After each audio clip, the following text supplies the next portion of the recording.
Good Wednesday morning, and today we have something a little different for you. John was speaking in Mobile, Alabama, and today we're going to listen to a talk he gave at a local church there at Christ Redeemer Church. In addition, after this talk next week, you will hear some talks that he gave at a CMDA conference in Mobile, Alabama. So with that being said, enjoy today's talk. I'll just start by saying I'm just very thankful that Dr. Patrick has joined us this weekend and encourage our staff and our students to walk faithfully in the calling that the Lord would have them, specifically in medicine. Always encouraging to do that and to hear from him. And in a lot of ways, I owe my job, and this is a side note, Kim Garrett, you owe your job in some ways to him too. So we'll talk about that later. But he's encouraged doctors from Mobile that actually started Victory Health and the medical ministry through indirect ways. He had no idea he was doing it, but that's the story. He's been an encouragement, been a motivator, been a person of reason, a voice in the wilderness to the medical folks and to folks all around that are not medical, to live out their faith, to listen to God's voice, to challenge their minds as we get bombarded and our minds get challenged all the time for outside reasons that are no good. Dr. Patrick trained as a physician in London. He's from Birmingham, not Birmingham, England. He also trained as a PhD, helping 10-pound 2-year-olds in Jamaica to live through nourishment. It started nourishment programs throughout the world. In Jamaica, in the Congo. He's been to Rwanda many times. He knows the hospital that we're going to. At first, I couldn't nail him down. Are you British? Are you Jamaican? Are you Congolese? Are you Canadian? He's been all of those things. He uses his gifts and his talents wisely and for the Lord. It's taken him all over the world. And so we're really privileged to have him here tonight. So John, if you would come up, we're thankful that you're here. Well, it's astonishing for me to listen to that introduction. I don't recognize the person, and now you get me. But I have 4 children, and by natural means, and 1 adopted. And he, the one who's adopted, knows Kibagora very well. We first went to Congo, as it was Zaire then, it's now the non-democratic Democratic Republic of Congo, in the late 80s. I have to be very careful because I get lost at this point very easily. That area of the world has played a major role in our lives. From the late 80s to 1995, we were in that area pretty well every year for several months. My wife about twice as long as me. I actually had a deal with the dean of my medical school that I would not bother him with requests for promotion if I could have 2 months a year to disappear from the university and go to Africa. And I got the deal, the best deal I ever made. My family have been totally transformed by it. My oldest daughter is a missionary in Malawi. She's been there for 20 years, picking up abandoned children off the streets. So I actually have 100 black legal grandchildren. I don't know all their names, that she and David have brought to maturity from abandoned children. And this year, the first one went to university. Quite an achievement. We ended up in North America by providence, and there's no time to tell you that amazing story, but there was a slight mistake of order. I went to Jamaica before I went to Zaire. I'm a blue-collar kid who grew up with a Marxist grandfather, and nobody in my family had had a serious education. Well, that's the British class system for you. I was the first one to go to university. My mother, however, was probably the best teacher I ever had. She realized God had given her a very odd little boy. She taught Sunday school for 35 years without a break on her own in a Scout's hut. All the children had to learn a verse every week, and I had to learn a chapter because she knew I could do it.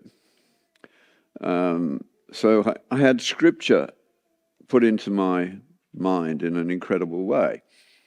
Then it so happened I won scholarships and things, ended up going to the same school that Tolkien had gone to a generation before me, then went to university to medical school where I was bored stiff most of the time and played truant frequently to go rock climbing, and I was not a serious Christian.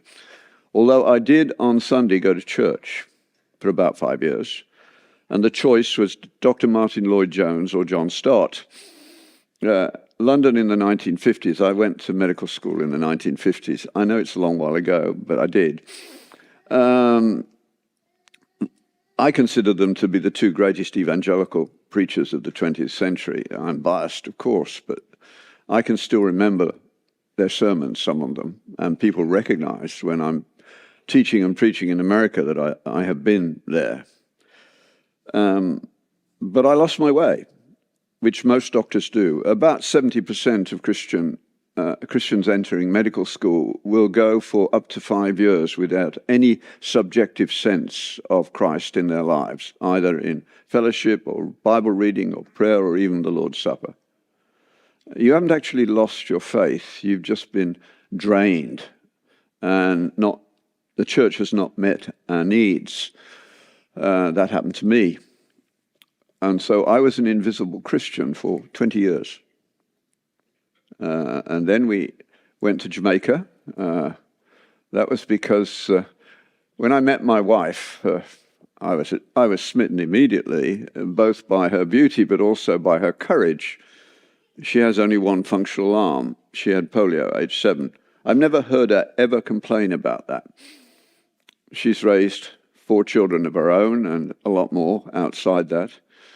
There was a problem we had to learn. How do you lift a baby up and bathe it or put it on your shoulder when you've only got one functional arm? It can be done.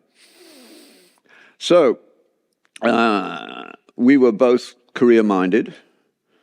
We were not going to have children, but we did get married, and we were careless, and shortly we had 3. And bringing up 3 children under the age of 5 with one arm is not easy. So I'd past all the exams I needed. I take exams for fun, it's not a problem. She said, I need you to stop doing internal medicine because you go out before the children are awake and come back when they're asleep. I need help. So I said, well, I'm bored and I'm not going to get a consultant position till I'm 30 and I'm only 26, or 27. So I've got some years to fill in. The Brits never give you your permanent job till you're 30 at least. That's, I think, where Tolkien got the idea that hobbits don't grow up till they're 30. So I did a PhD to see my children, which is an unusual thing to do, a PhD for. But it was good. And in the process, the Lord blessed me, and I invented a new technique. And that gives you control over a certain area of literature and all sorts of other opportunities. So when I'd finished the PhD, Sally said, you're not going back to internal medicine, are you? And it wasn't actually a question. You know how women can ask questions that are not questions? It's brilliant. I should learn to do it one day. Do something useful, she said. She's always wanting me to do useful things. And this talk, which will come to Rwanda in a minute, or near Rwanda, certainly across in Kivu, was her saying that again. And in somewhere nice. You promised me we'd travel. So the technique I'd invented allowed me to attack a problem that no one else in the world could, because it was a unique invention. And that problem was 10-pound 2-year-olds, if you can imagine it, of which there are 2 varieties. One that World Vision uses all the while, although it's only a very small percentage of the whole, but it's heartbreaking to look at. That's the children with the pop bellies and the flaky paint skin. It's called kwashiorkor. The other one, which is far more common and much bigger problem in many ways, is kids who look like little wizen old men or women and they're only 2 or 3 years old. And that's called marasmus. And the difference between the two actually has to be due to salt. But that's a whole other story, and I have to leave that on the side. But I went to the Wellcome Trust, said what I could do, and the Wellcome Trust, the world's greatest employer, said, good, we will pay. And so for 7 years, I had the best job in the world. An academic job, honorary position in the University of the West Indies. I didn't have to write any reports. They wanted one letter a year of no more than 1 or 2 pages, in which I said what I'd done in the previous year, what I'd wanted to do in the next, and how much it would cost, and they paid. There were 3 of us with these absolutely marvelous fellowships, because their way of evaluation was not silly paperwork like you're all being slowly snowed under with. God said he'd never drown the world again, but he didn't add in paper, which is what looks to me, or the electronic equivalent of that. But they sent 3 world-class scientists to Jamaica every January. Any world-class scientist would take a first-class travel to Jamaica in January, and especially if they're from Canada or the North, anywhere, and a nice hotel. But they spent their time in the laboratory that we were working in, which had a little ward attached to it. And having that level of intellectual expertise, watching you doing your work and saying, you might change that. I went in the first instance for 2 years, but those visitors said, if you can keep those 3 guys together, they will finish the job. But it will take at least 5 years. And I was there for 7 in the end. The children that we took into that unit had a 50% mortality rate when the unit started. When I left Jamaica, we went through 100 such babies and didn't lose one. And we were growing children at roughly 25 times the normal rate for age. One of the most beautiful experiences doing that work, the children were self-referrals from the ghettos of Kingston in Jamaica. One woman, poor, would say to another, look at my baby, what can I do? And they'd say, the TMRU is the only place that can save that baby. And they would use some of their little money to come up to the university hospital and then find the TMRU, and we talk to them and say, look, we have a good chance of saving your baby, but we would then get them to give permission to do it in a research context. It was a research unit, and they would go away, leaving their baby with us. Now they were poor. They often didn't come back for 3 or 4 weeks. And during that time, we had totally changed that baby. And the unit had a fairly imposing entrance, so they always went round the back and came into the ward from the garden. And typically, they would start crying because they couldn't see their baby. And you'd have the great pleasure of saying, stop, your baby's here. And we would take the baby to them, and the baby would recognize them before they recognized the baby, because it had doubled its weight in 40 days, less than that. It's just one of the most beautiful things you could ever get to do. All good things come to an end, and I ended up in North America because Mrs. Thatcher cancelled the program I was supposed to join. I'd been promised. So I'm actually a refugee from Mrs. Thatcher.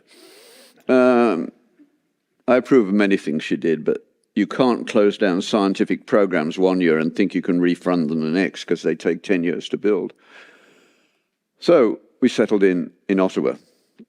There's a lot more story to this than I can tell you, and it's all miracle. But shortly after we'd settled in Ottawa, my wife brought some missionaries home from church who knew Kibagora quite well, although they spent most of their time at Nundu on Lake Tanganyika, a little bit further south. Nundu is the hardship station. I mean, Kibagora is just a practice for paradise, isn't it? I don't know of a nicer house that a physician has anywhere in the world than the one the director of Kibagora had overlooking Lake Kivu, and occasionally you'd see the Ruwenzori with snow on the top at the end of the lake. Nundu's much tougher, but that's where we went. And I didn't want to go. These missionaries very quickly discovered that I knew as much about the treatment of severe malnutrition as anyone in the world at that point. In fact, the three of us had done it. And they said, you have to come and help us. We have a huge problem. And I asked them how big. I said, it's not that big. You're not making the measurements correctly. They said, come and help us. And I said, under my breath, no. And outside, well, in principle, perhaps. But my wife and children said, you're due a sabbatical. We're all coming. And I did the Gideon thing. Gideon's a hero of mine because God doesn't mind if you say, I can't do that. And I put about 6 barriers in the way. And then he removed them one by one. The last one was hilarious, really. I gave a lecture at the University of Toronto on the treatment of severe malnutrition in sick kids, Toronto. And after the lecture, a very black man came up to me and said, do you ever go to Nairobi? And I said, I'm trying not to. Why? And he said, I'm the professor of pediatrics in Nairobi. I would love our students to hear that lecture. I said, I'm actually going to Zaire, but we have to spend a day or so in Nairobi to make connections. And that's going to break the bank because my kids have brought our party up to 10. And hotel bills for 10 are not cheap, even in Africa. And he said, I can fix that. If you'll give a lecture, I can give you a free house. The university has one for as long as you want. So you can stay in Nairobi as long as you want. So I gave in at that point.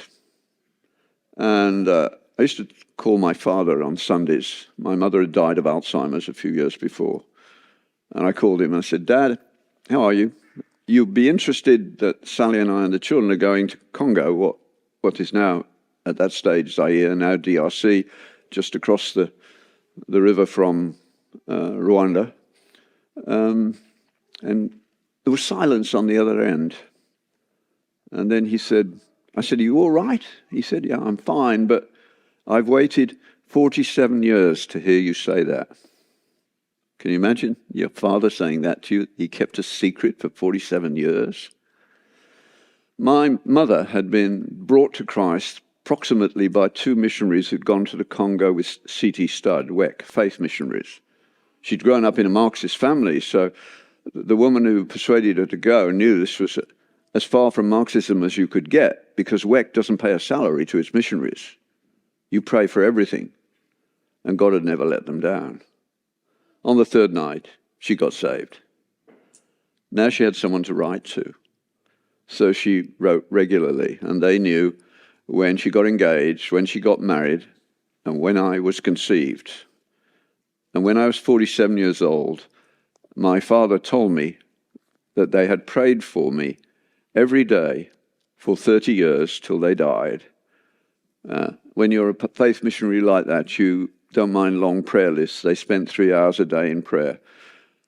They prayed that I would become a Christian, that I would become a doctor, and that I would go to the Belgian Congo, which is what Zaire was. At which point I said, why didn't you tell me that earlier? I wouldn't have bothered trying to say, I don't want to go, with that kind of burden to carry. But I didn't know what was going to happen. It was superb.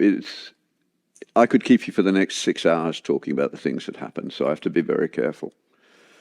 I knew, I'd been watching the literature, that when we left Jamaica in 1979, we'd solved the problem.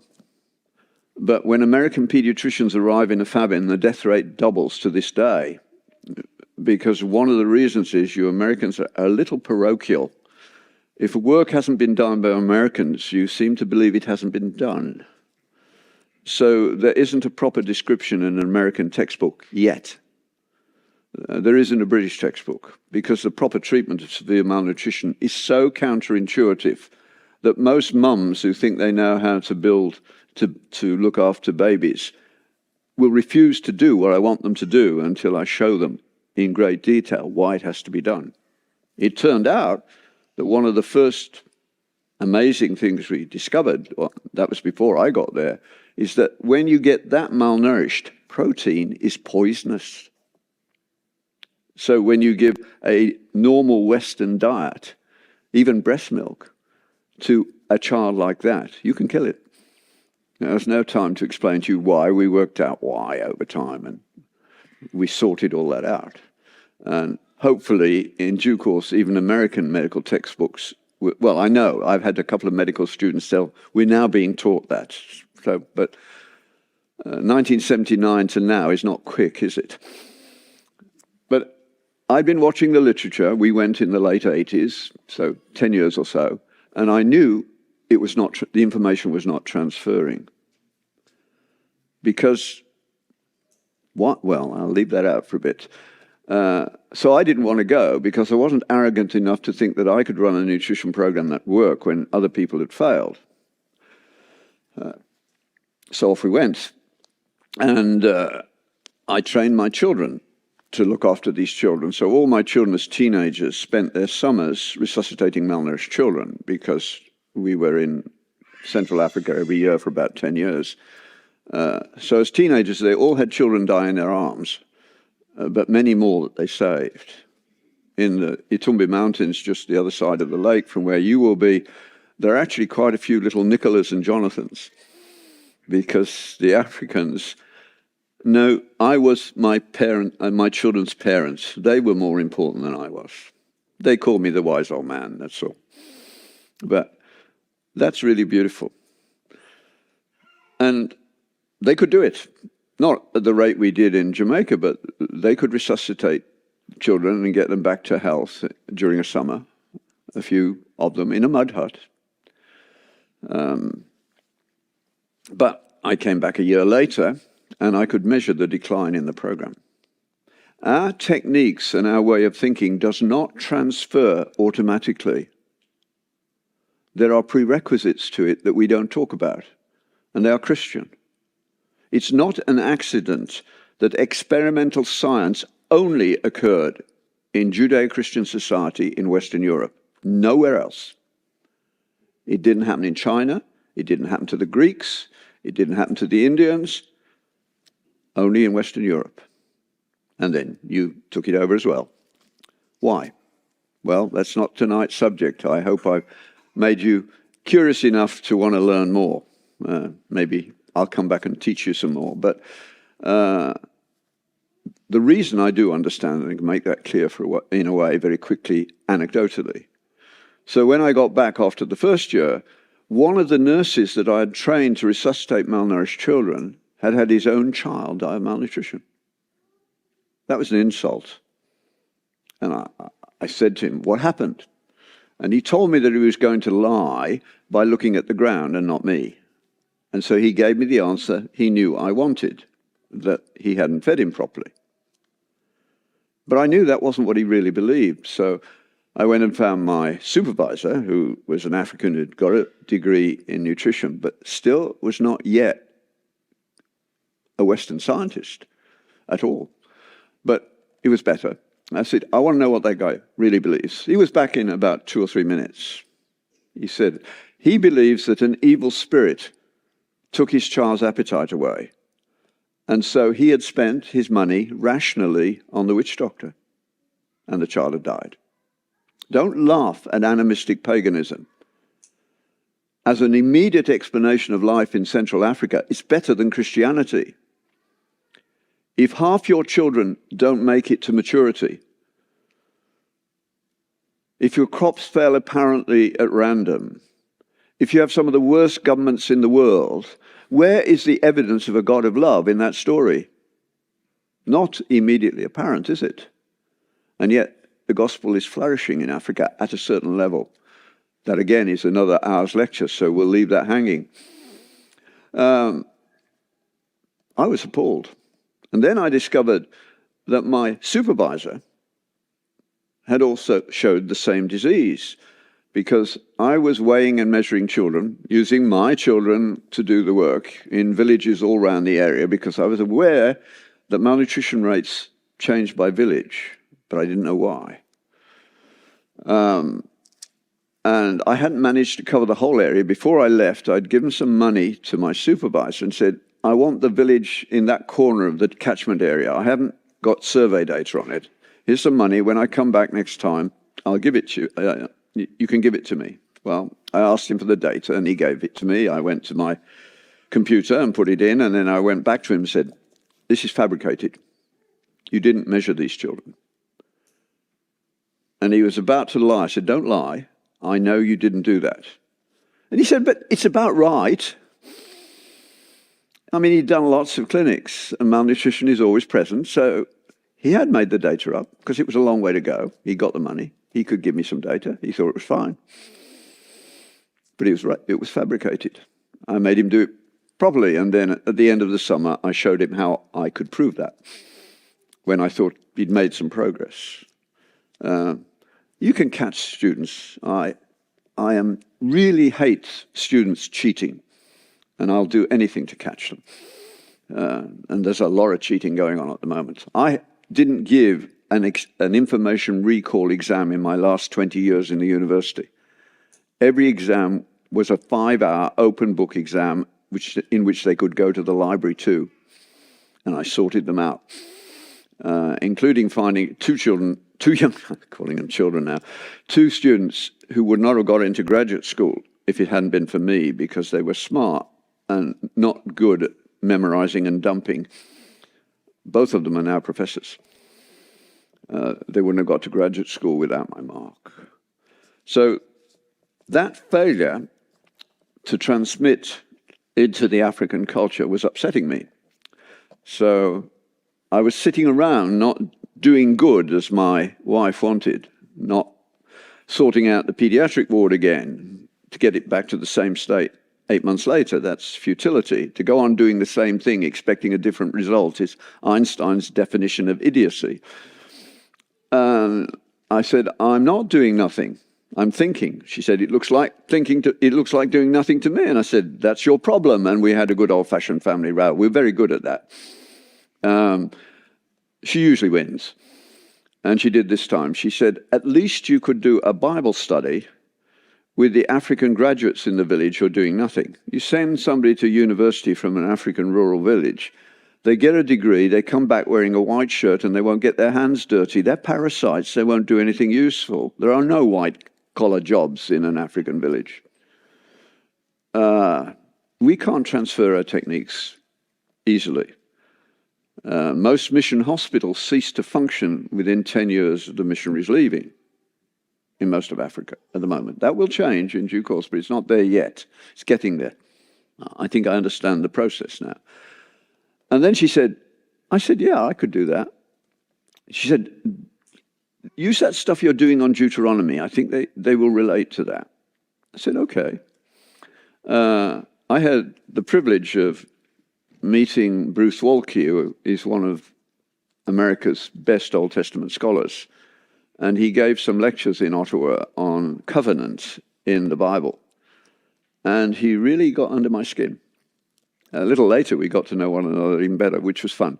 But he said something that was really astonishing to me about the Jews, about the children of Israel. Every year, Jewish people, they may be American, French, British, whatever, but Jewish people win nearly half of the hard Nobel Prizes. I don't mean the silly ones like peace, which are political and nonsense, and sometimes given to cheats, or ne'er-do-wells like Al Gore. That's what happens. But the real ones, Jews win, and they're embarrassed by it sometimes. If you read the Jerusalem Post when the Nobel Prizes are coming out, you'll sometimes find an editorial comment on this. They don't really understand why. They're more orthodox brethren who are a bit fringe now. They have an answer. If you ask them, why are the Jews so successful? They will send you to Deuteronomy 6. And that's where my interest in Deuteronomy began. So I started this Bible study with my wife because she speaks fluent French. I speak French to a degree, but with a worst accent. My son also speaks French fluently, so that was okay. But we had to go from French to Swahili to the tribal language. And then a miracle happened. These young men, as they were, loved what I was doing. And I had to go to twice a week. And then about the third session, one of them said, it's a pity we can't go from English to the tribal language in one go. And then another one said, we can. And it turned out that there was a young man about 5 kilometers away who had been born in that area and spoke the tribal language, which is tonal and lethal to speak if you haven't got good ears for tone, because you end up calling your grandmother a cow. You know, it's the same word to us, but not to them, because they don't even know their language is tonal, but they hear it, of course. And he'd been educated in Tanzania, spoke fluent English, a Muslim who had become discontented with Christianity, like many African Muslims are. And then he had a dream, a recurrent dream of Jesus, telling him to go and speak to the Christians. And of course he resisted, but the dream was so persistent, in the end he gave in. He only had to hear the gospel once, and he said, that's the real story. And he got baptized, and his wife. A few weeks later, he got another dream saying, go back to your birthplace. No reason given. He walked about 1,000 kilometers to get there because he didn't have a lot of money. Up one side of Lake Tanganyika and down the other because we were about halfway down. And he was with a little Quaker mission where he was being helpful, but he knew that wasn't the reason he was there. And then he came along and he started translating for me. Well, to cut a long story short, within 6 weeks, I ended up with the most memorable teaching session of my life. The elders of the tribe found out what I was teaching the young men, and they convert en masse. They don't have the concept of the individual that we have. That's yet to appear. And the elders called for me to come and talk to them about what I was doing, and I did, and then they told me what I had to do. They said, you have to teach everybody. So I ended up teaching what I'm going to teach you now to 6,000 people out of doors in the middle of Africa. I didn't have to shout. Mapendo had to deal with that. They had a row of D cells about this long to run the megaphone. It worked, thank God.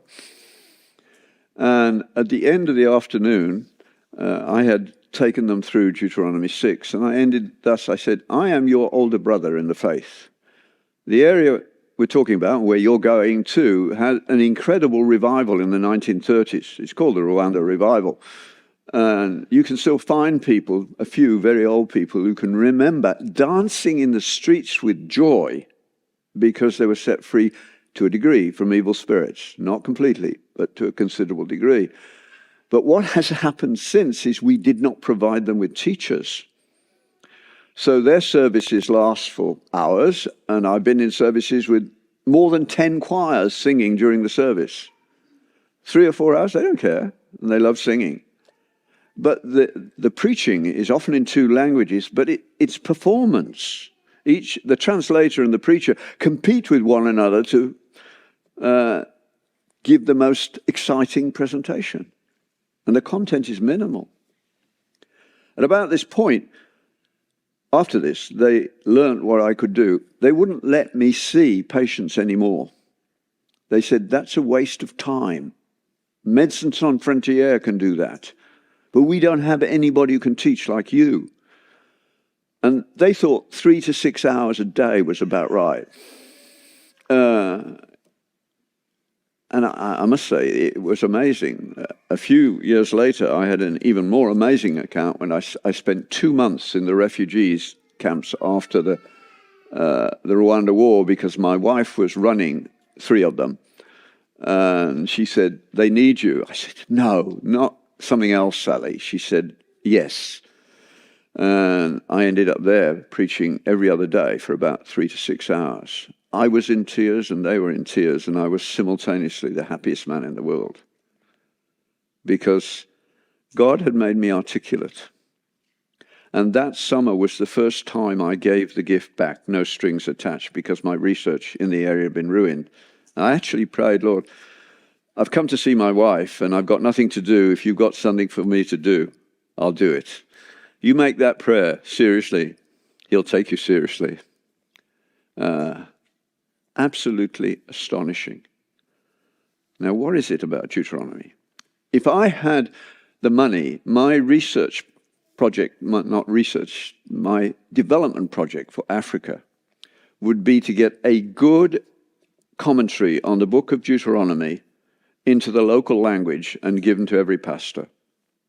The first time I gave a commentary in in French to a pastor in the other side of the river in Kivu, he burst into tears.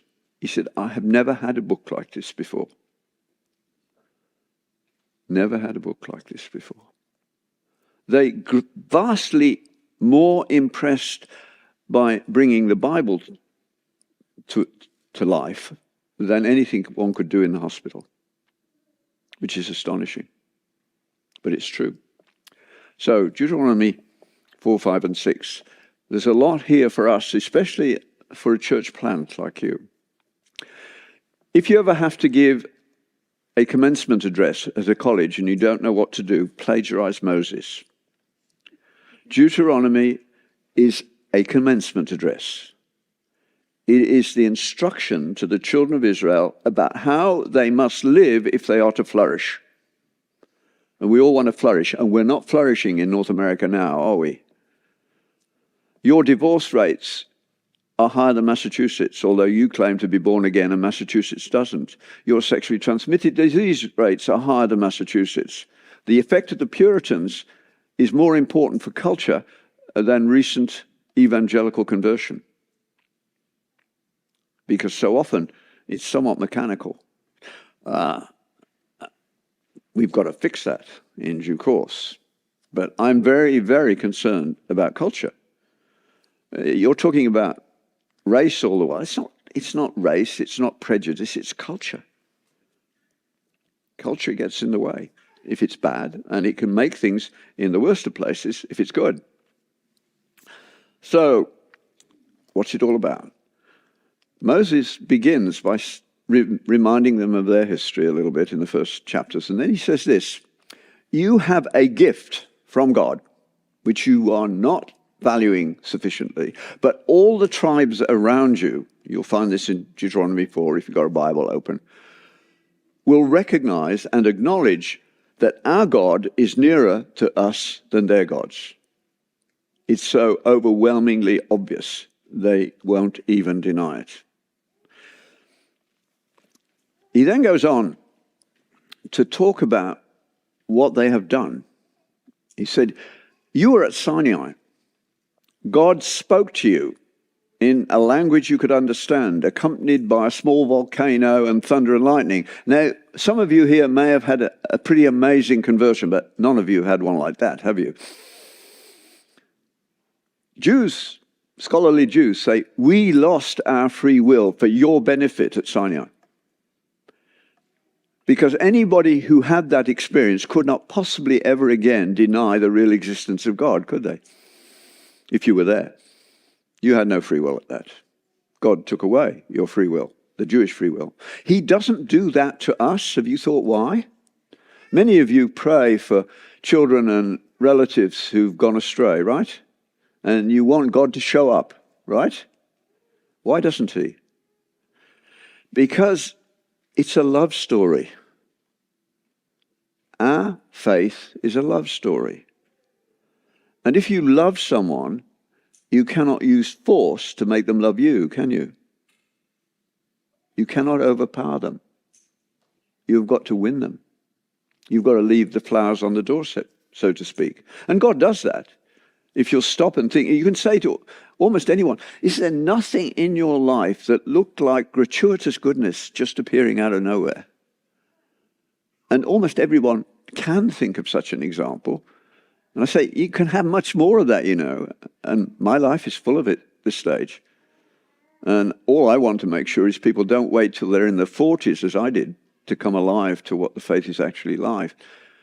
The Spanish have a proverb that Americans should think long and hard about. They say that God says to everyone, take what you want and pay the attached price. And many evangelical Christians are actually more materialist than Christian. And God says, all right, you can do that. You're missing out.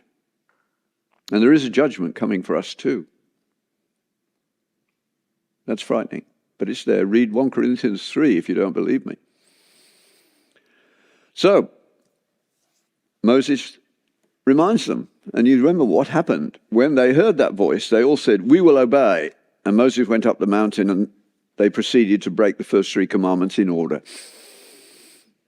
I mean, if an experience like Mount Sinai won't make you good, then a sort of mediocre American conversion won't, will it? What will? God says, oh, over this people. Oh, he says, Moses says, he heard what you said and said, oh, that they would have such a heart and mind as this to keep my law, that it might go well with them and their children forever. But they won't. He knew that. So if an experience of God like Mount Sinai won't make you good, what on earth will? Is there any point? We might as well eat, drink, and be merry. Moses says no. He gives them he reminds them of the Ten Commandments, which I prefer to call the 10 divine intolerances, because that gets up the nose of liberals. But you can rewrite them that way. I, the Lord your God, will not tolerate these 10 behaviors. You can write it that way, and it's a good way to do it. Because it is legitimate intolerance that makes a stable society. I grew up in many ways post-Christian, but the Bible was still read in school when I was growing up in blue-collar Birmingham.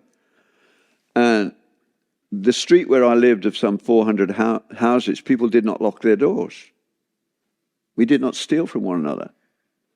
My mother, who had the same gift that I've got, the same duties of teaching, and was loved across the city of Birmingham by women's groups. We never had a car. We didn't have a telephone. She would come back sometimes well after dark and have to walk for 10 minutes from the last bus stop through the still semi-darkened streets after the Second World War. And my father never bothered, because there were no attacks on women. There was no divorce. The police rarely visited. People help one another, much as you still do. I mean, America's got the best of this. You're the most hospitable people on earth, especially in your smaller towns. New York, Washington, San Francisco, Los Angeles, that's not America. And you allow people from those places to present America to the world. I'd do a much better job for you. Whenever I come to America, I'm overwhelmed. Almost invariably, first of all, I don't like hotels, and so they arrange to take me into their homes. I go to the airport and somebody meets me. You can always recognize Christians looking for another Christian. I never had any trouble finding them. They don't need to carry bits of paper with my name on or anything like that. I usually don't manage even to buy them a cup of coffee. They won't let me. That's as it should be, in a way, and it's wonderful, and celebrate it, and cultivate it, and make sure it doesn't disappear. That's enculturated Christianity. Many of the people who are sucked into this, they benefit. That's what salt and light means. Salt destroys what is good and destroys what is bad and preserves what is good. So a Christian culture will spread out, and it leads to good education, not what's happening at the moment. Things like hospitals, they're our invention, and now we're going to have to take them back again because they're being taken away from us. This church will have to set up a power of attorney program to stop you being killed at the end of your life quite soon. The church is the only place this can be done, in my view. But you have got a lot of that, and you've forgotten about it. Let me just ask one question. Have any of you read de Tocqueville? Not a single hand going up. French aristocrat who writes the best book about why the American Revolution succeeded and didn't turn into a bloody mess like the French one. And Americans are not reading it still. The intellectuals know about it, but they're largely liberal, so they're happy to keep you ignorant because they know what de Tocqueville said. He came here in his 20s, a French aristocrat who'd survived, and he wanted to know why your revolution, you were soon amicable with Britain again and we'd be good friends forever. That didn't happen with the French Revolution. And he said, it wasn't until I went into the churches of America that I realized what it was. But he was frightened that it would become too naive and would rot into materialism. And that's an incredibly great prophecy. Now, you don't have to read the 2 volumes of de Tocqueville, but at least in your church library, you should get a few copies of the lovely series of A Very Brief History of, or A Very Brief Introduction to, all sorts of things from Oxford. Blackwell, I think, published it. But Harvey Mansfield's little book on de Tocqueville, it's only about this thick, but it would start you off. You could have a reading group on that one, and it would be good. So, what's happening here in Deuteronomy? Moses lays out the 10 Commandments. Now, let's test your biblical illiteracy. Can any of you raise your hand and tell me what phrase precedes the first "thou shalt not" in both Deuteronomy 5 and Exodus 20? You're allowed to answer too. No? I am the Lord your God who brought you out of Egypt. Could they get out of Egypt on their own? No. So grace introduces the law in the Old Testament. Grace brought them out of Egypt. And grace gave them the 10 Commandments. These are not impositions. These are gifts of grace. And where they are enculturated, where they become part of your thought without thinking about it, you get a stable society that can grow. And culture does not grow quickly. We're talking about centuries. When you go to Africa, the effects culturally are going to take 200 years. It's just beginning to happen. I mean, it was 200 years ago when the missionaries went to Nigeria. Central Africa, it's not yet 200. There are signs, not much more yet.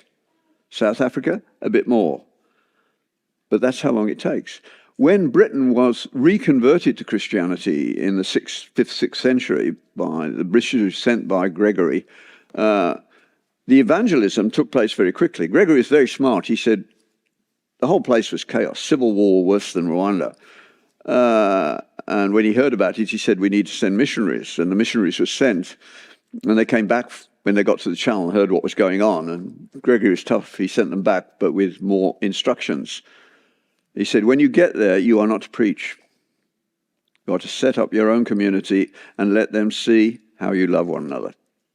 Which is, of course, the first thing that impacted the Gentiles in the Acts of the Apostles. Behold, how these people love one another. If we can't love one another, we're not going to spread the gospel. And after a year, you can begin to preach. And evangelism took place up to the Scottish border very quickly. But it was 4 centuries before we had a king who could read and write. 4 centuries before any evidence that the legislation, the beginning of common law, was building something that might be recognizably a Christian culture. It can grow. That's how slowly it grows. God is never in a hurry. I don't know why. So what happens here? I mean, you remember Abraham? I love his, what's the word I want? He's narcissistic to a degree. You remember at the end where God says to Abraham, look, that's all yours. And by the way, your offspring will be slaves in Egypt for 4 centuries. And Abraham says, thank you, Lord. He doesn't care about the kids. You'll die a ripe old age. But that's how long it takes. These processes are not quick. Genesis, language, Adam, initially, it appears, he doesn't say anything in the first story. He probably doesn't know he can talk properly without God around. And then God brings the animals to him and teaches him, you have classification skills. When he first sees Eve, is the first time we really get a human response, when basically he says, wow. It's a slow process. The patriarchs didn't get to taking God seriously till quite well on in their lives. And you don't, for instance, hear of anything from Isaac that involves God very directly, except that he's learned he's a patriarch and he's got to pass on his genes, although he doesn't call them genes, to the next generation. But is that surprising? I mean, if your dad had laid you out on an altar with a knife over you, do you think you'd recover from that experience easily? Not surprising to me that Isaac loved his mother, but he didn't have much to say about his dad. after that. But things are being learnt in the process. There's a lovely series of talks given by Leon Cass, and Leon Cass's book on Genesis is superb, about Abraham learning to be a father, a husband, a patriarch. Not quick. So what happens next? Well, then you get to the heart of it all. Deuteronomy 6.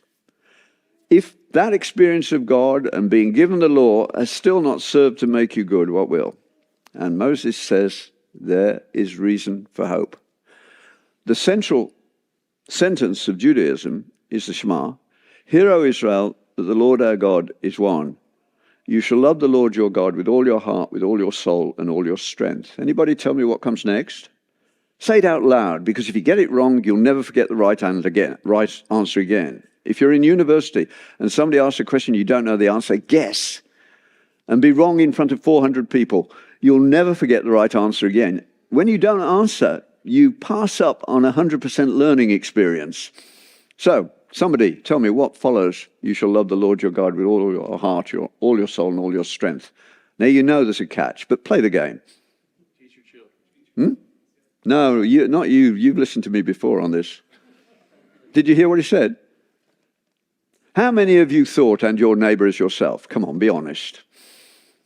Yeah, some of you, and you're wrong. And you will remember that forevermore. That's in Leviticus 19. Normally, Jesus quotes Deuteronomy, but on that occasion, he quoted Leviticus. And Deuteronomy is rich in an entirely different way. He says, these things shall be upon your heart, and you shall teach them diligently to your children when you rise up, when you lie down, when you go on a journey, when you sit at table. And not in the synagogue note, not in church. This is family. And the Orthodox Jews will tell you it's dad's job. Now, women, you must stop doing the things that need to be done if it's the man's responsibility. Then you have the more important activity of making the guy do his duty. Every out of ordinary move that we've made in our family started with Sally. She said, look, we weren't going to have children then. They came along because we were careless. She found she loved them. And then she said, okay, I need more help. You've got to change your work. There wasn't any question about that. And so I did a PhD to be around and to see her. And then she said, well, this is better for the children. Find somewhere nice to do the next bit. And we lived in Jamaica for 7 years, which is a marvelous place to bring up children. No television, no screen pollution. Then that comes to an end. And the missionaries come along and she says, I'm going to start planning. And she buys the tickets, gets it all organized. We go to Africa. And then when the science bit doesn't work, she says, do a Bible study. And step by step, my life is turned upside down in the best possible ways. Women, you've got to make the man do the father's job. And the most important one is that he has got to make sure that his children hear all the stories of the Bible from his mouth before the age of 7, if possible. Why? Well, you all know that children will even turn the television off, won't they, for you to read to them. My grandchildren will sit with Sally reading to them for hours because she's a good reader. They don't need a television or anything else. And you must have noticed the way it works. Occasionally when Sally's not available, they'll come to me, but they know I'm not to be trusted in some ways. So they bring me a book that I'm bored by immediately and I've read many times before. So I try and shorten it. Not enough of you read to children. Grandad, have you forgotten how to read? They brought me a book, they know every blessed word in it. And I'd better read it right. Up until about the age of 7, they have this need for word-perfect stories. God made them that way. And they have a memory like you never have again. If you want to give your children some self-image massaging, which is perfectly genuine, When they're 5 and above, challenge them to learn a psalm by heart. They will beat you every time. They remember everything you say, I think, in the first 5 years, without any effort at all. They learn a language, after all, without any formal training. And if you bring them up in an area where 3 languages have been being spoken, they'll speak 3 languages without any effort, also, in those first 5 years, 7 years. God made us that way. That's the basis of classical education: grammar, logic, rhetoric. And that, of course, came from Christians, but it came before from the Jews. But for Christians, the medievals got it right. Our school system is a mess. If I had my way, I'd blow up the Faculty of Education. I hold it responsible for all the damage that has been done to education in the last little while. I have never met a single teacher who can say to me, what I learnt in the Faculty of Education is essential to my job as a teacher. It's not. The best description of a teacher I know is in Wendell Berry's lovely novel, Watch With Me. If you want a lovely love story with a really deep underpicture, it's got depth to it, it's the book to get, Watch With Me. Wendell Berry, an American writer. Amazingly, 3 of my favorite authors at the moment are all American. But in that book, which is a love story between a gawky great farmer and a petite little schoolmistress at the beginning of the 20th century, when they were still horse and buggy times. So they both look at one another and say, make a very good spouse for someone, not realizing they're made for each other. And the story is about how they learn the truth. But Wendell Berry, as a writer, is so brilliant, he can describe the 2 characters in a sentence each. He says of Ptolemy, the farmer, he was a big man whose clothes looked as though they had been taken by surprise 20 minutes after he put them on. Some of you are married to such a guy, you know, and you certainly know of them. Miss Minnie, on the other hand, was the exact opposite. She was petite, organized, and everything done in her classroom worked like clockwork. If a boy misbehaved, his father would be spoken to, and everything would be put right in the appropriate fashion. But this is what Wendell Berry says about Miss Minnie. Miss Minnie went to Teachers' College, where she learned many cunning techniques, which she never subsequently used, because Miss Minnie loved children and she loved books, and she taught by merely introducing the one to the other. That also solved another problem that had bothered me for years, 1 Timothy 3 and leadership in the church. One thing stuck out like a sore thumb. I realized very quickly that the difference between other organizations and the church is the church has better instructions as to what to do. The people who run the church are not in that position because of a skill they have. When you need somebody to oversee the accounts, you don't want an accountant or banker or somebody in the finance area. You want the most upright and honest people you've got in the church. You hire the skills, but character is what rules the church in 1 Timothy 3.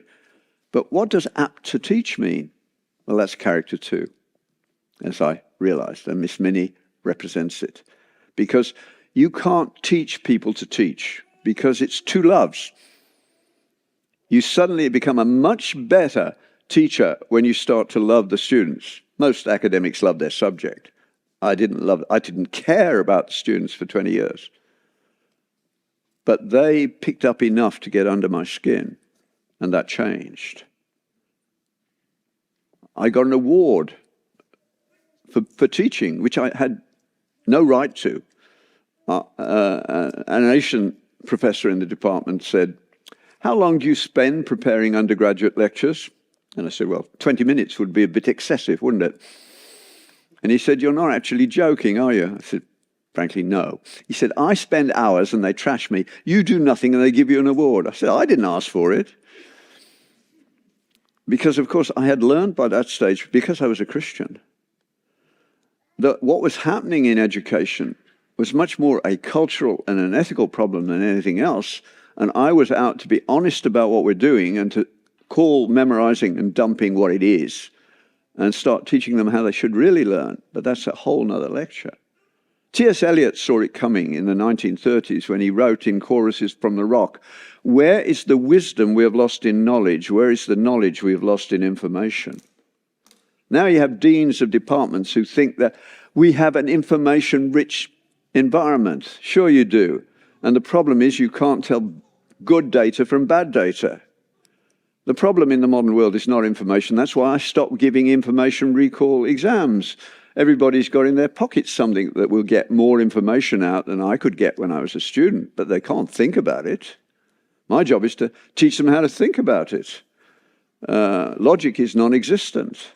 I can say this to medical students and they'll write it down, unless I stop them and say, "Don't you see there's a problem there?" I taught the biochemistry of exercise and nutrition, and I would say, if you're fit, you don't need exercise. If you're sick, you shouldn't take it. Now, you must see there must be something wrong with that somewhere, right? Well, it's perfectly true, isn't it? If you're fit at this moment, you don't need any exercise. And if you're sick, particularly with certain illnesses, viral illnesses are much worse if you're exercising when you contract them, on the whole. So both statements are true, so what's wrong? Now, a medieval monk would have been laughing before I'd finished the sentence, but hardly anybody in the university would. It's got a name, it's called the undistributed middle, and you can work out for yourself where it is. And you see it all over the place. The world is not divided as I did in your head. I divided it into fit and sick, either or, which you do all the while.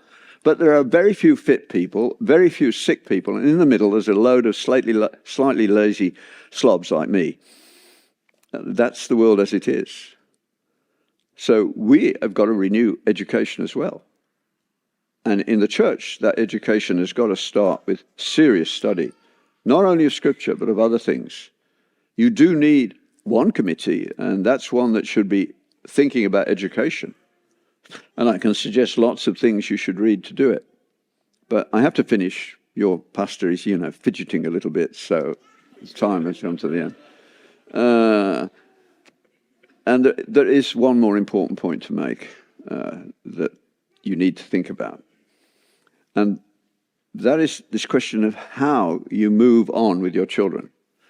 Okay, you just go for the stories, and they'll remember them all. And the important point there is that Jewish history is the only history in the world which is true to a large degree. All the rest are revisionist. We turn our politicians and others who are thugs and miscreants of various sorts, and we turn them into some sort of quasi-saint, which they're not. The Jews are honest. So what's the recurrent refrain of Kings and Chronicles? He did evil in the sight of the Lord. He did evil in this. It's 10 to 1 on that he's going to do evil. Don't you see why that makes Jewish businessmen more acute than everyone else? Because they know it's 10 to 1 on, this guy's trying to cheat me. And that's not nice. And church is now all about being nice, isn't it? That's not as it used to be. Try this greeting after church. Don't say, "How do you feel?" Ask, "How is it with your soul?" That's an immediately different conversation, isn't it? That was the Puritan response. You didn't ask people how they felt. You asked them how their soul was doing. And there's nowhere that I'm aware of in the New Testament that makes you responsible for how you feel. But you are responsible for how you think. And that's in every epistle. If you've understood my argument, you must be transformed by the renewal of your mind. Now, that doesn't mean that won't be felt. God coming into your life will be felt, but that's not you doing it. God can do the emotion, the feeling bit. The happiest summer of my life in a refugee camp. God did that.